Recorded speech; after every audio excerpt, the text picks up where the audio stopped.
Hello friends, welcome to Simple Tech News. আমি আজি এই ভিডিওত ডিসকাস কৰিম যে কিদৰে আপুনি আপোনাৰ YouTube চেনেলত watermark এড কৰিব পাৰিব। যদি আপুনি আপোনাৰ YouTube চেনেলত ডাইৰেক্টলি আপোনাৰ ভিডিওত সাবস্ক্ৰাইব বাটনৰ watermark এড কৰিব বিচাৰে তেন্তে আপুনি নিশ্চয় কৰিব পাৰিব যাতে যি ব্যক্তি আপোনাৰ ভিডিও চাই আছে তেওঁ ডাইৰেক্টলি আপোনাৰ ভিডিও থকা সাবস্ক্ৰাইব আইকনত ক্লিক কৰি তেওঁ সাবস্ক্ৰাইব কৰিব পাৰে। যদি আপুনি সাবস্ক্ৰাইব আইকন এড কৰিব নিবিচাৰে তেতিয়া হলে আপুনি আপোনাৰ নিজৰ চেনেলৰ লোগো এড কৰিব পাৰিব যাতে যি ব্যক্তি আপোনাৰ ভিডিও চাই আছে তেওঁ আপোনাৰ ভিডিও হতে আপোনাৰ চেনেলৰ লোগো চাব পাৰিব। আহক তেতিয়ালে আমি আৰম্ভ কৰো আজিৰ ভিডিও। প্লিজ আপুনি যদি এতিয়ালৈকে আমাৰ চেনেল সাবস্ক্ৰাইব কৰা নাই সাবস্ক্ৰাইব কৰি লব, কাষত থকা বেল আইকনটো দবাই দিয়ক যাতে আমি আপলোড কৰা প্ৰত্যেকটো ভিডিও আপুনি সবতকৈ আগে পায় আৰু please don't forget like share. Thank you so. Okay friends, আপুনি যাত যেটো আইকন দেখিছে এই আইকনটোত আপুনি ক্লিক কৰি দিয়ক।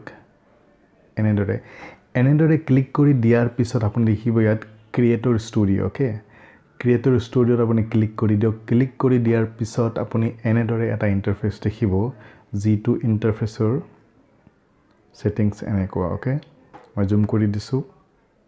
এনেদৰে ইয়াত লিখা আছে ক্ৰিয়েটৰ ষ্টুডিও। ক্ৰিয়েটৰ ষ্টুডিও দেখাৰ পিছত আপুনি তললৈ আহক। তললৈ আহি আপুনি দেখক চেনেল লিখা আছে। ওকে, এই চেনেলত এনেদৰে ক্লিক কৰি দিয়ক। চেনেলত যেতিয়া আপুনি ক্লিক কৰি দিব এনেদৰে এটা নতুন ইন্টাৰফেস আকৌ আহিব। জুম কৰি দিছো। ইয়ালৈ আহি আপুনি দেখিব ব্ৰ্যান্ডিং। ওকে, আৰু জুম কৰি দিও। আপুনি দেখিছে চেনেলত ক্লিক কৰাৰ পিছত আপুনি দেখিব ব্ৰ্যান্ডিংত আপুনি ক্লিক কৰি দিয়ক। এনেদৰে ইয়াত ক্লিক কৰি দিয়াৰ পিছত এনেদৰে এটা ইন্টাৰফেস দেখিব আপুনি। ওকে, এনেদৰে ইন্টাৰফেস দেখিব। ইয়াত আপুনি দেখিছে ক্ৰিয়েটৰ ষ্টুডিও, ইয়াত ব্ৰ্যান্ডিং লিখা আছে আৰু ইয়াত আছে এড watermark। ওকে, এড watermark আমি ইয়াত ক্লিক কৰি দিলো। ক্লিক কৰি দিয়াৰ পিছত তলত আপুনি দেখিব পাৰিছেনে এনেদৰে ইয়াত চুজ ফাইল। আপুনি মনত ৰাখিব আপোনাৰ যেটো ফাইল সাইজ PNG আৰু ম্যাক্সিমাম ফাইল সাইজ হল 1 MB। ওকে, গতিকে ফাইলছলৈ গৈ আমি যাম গ্যালাৰি। ইয়াত আমি দেখিম সাবস্ক্ৰাইব, ইয়াক আমি এড কৰি দিও। ওকে, ইয়াত দেখিছে সেভ কৰি দিও। সেভ কৰি দিয়াৰ পিছত আমি ইয়াত দেখিব পাৰিম ইয়াৰ যেটো প্ৰিভিউ ইয়াত দেখিলৈছো পাইছো এনেদৰে। যদি আমি ইয়াক ভাল নাপাতিলে ইয়াত এটা আৰু অপচন আছে চুজ এ নিউ ফাইল। আমি নতুন ফাইলটা চুজ কৰিব পাৰিম কিন্তু এইটো আমাক ভাল লগাৰ কাৰণে আমি এইটোকে থম। এতিয়া আমি ইয়াত ক্লিক কৰি দিম সেভ লিখা আছে। ওকে, ইয়াত আমি ক্লিক কৰি দিলো। ক্লিক কৰি দিয়াৰ পিছত আপুনি দেখিবনে আমাৰ যেটো সাবস্ক্ৰাইব watermark এইটো আপলোড হৈ গল। হৈ যোৱাৰ পিছত ইয়াত আমি এড কৰি দিলো। ইয়াত তেতিয়া জুম কৰি দিও। ইয়াত যেটো আছে স্টাৰ্ট টাইমৰ 5 সেকেন্ডৰ ভিতৰত এইটো দেখুৱাব only for 5 seconds। তাৰ পৰা অলপ সময়ৰ কাৰণে দেখুৱাব। যদি ইয়াক নালাগে তেতিয়াহলে আমি কাস্টমাইজড স্টার্ট টাইম দেখিম য'ত লিখা আছে এন্ড অফ ভিডিও, মতলব ভিডিওটোৰ শেষত দেখুৱাব। তেতিয়াহলে আমি সিলেক্ট কৰিম এন্টায়াৰ ভিডিও, মানে গোটেই ভিডিওটো দেখিব লাগে। ওকে, ইয়াত ক্লিক কৰাৰ পিছত আমি আপডেট কৰি দিলো। আপডেট কৰাৰ পিছত এতিয়া ৰেডি হৈ গল। ওকে, ৰেডি হৈ গল। এতিয়া আপুনি যদি ভিডিও আপলোড কৰে আপোনাৰ যেতিয়া ভিডিওটো আৰম্ভ হ'ব সেই ভিডিওটো আৰম্ভ হোৱাৰ পৰা শেষৰলৈকে সাবস্ক্ৰাইব আইকনটো ইয়াত থাকিব। কোনোবাই যদি আপোনাক সাবস্ক্ৰাইব কৰিব বিচাৰে তেতিয়াহলে আপোনাৰ এই আইকনটোত ক্লিক কৰি ডাইৰেক্ট সাবস্ক্ৰাইব কৰিব পাৰিব।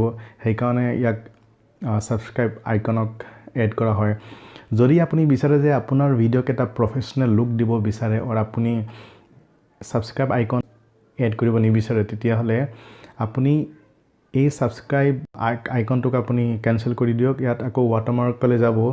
ইয়ালৈ গৈ আপুনি চুজ ফাইলত ক্লিক কৰি দিয়ক। চুজ ফাইললৈ গৈ ফাইলছলৈ যাওক। ফাইলছলৈ গৈ আপোনাৰ যেটোৰ আপুনি বনাই থৈছে, যেদৰে মোৰ চেনেলটোৰ লোগো মই বনাই থৈছিলো এইটো সেভ কৰি দিলো।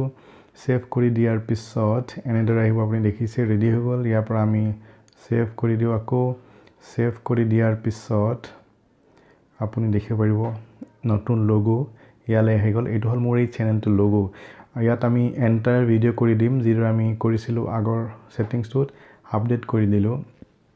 এতিয়া কি হল অলপমান প্ৰফেশনাল লুকস দেখিব। মানে যিকোনো কোম্পানী যি লোগো তেওঁলোকে নিজৰ ভিডিও বা নিজৰ কোম্পানী যিবোৰ কামত ইউজ কৰে ঠিক তেনেদৰে আপুনি আপোনাৰ নিজৰ ভিডিওটো এনেদৰে নিজৰ চেনেলটোৰ লোগো লগাব পাৰিব যেনে আপুনি সোনি টিভি DY 360 বা নিউজ লাইভৰ যিটো লোগো দেখে আপোনাৰ ইউটিউব চেনেলৰ লোগো মানুহে এনেদৰে আপোনাৰ ভিডিঅ' লগত দেখিব গতিকে এনেদৰে আপুনি ৱাটাৰমাৰ্ক এড কৰিব পাৰিব আশা কৰিছোঁ আপোনালোকে ভিডিঅ'টো ভাল পালে যদি ভাল পালে please don't forget two subscribe like share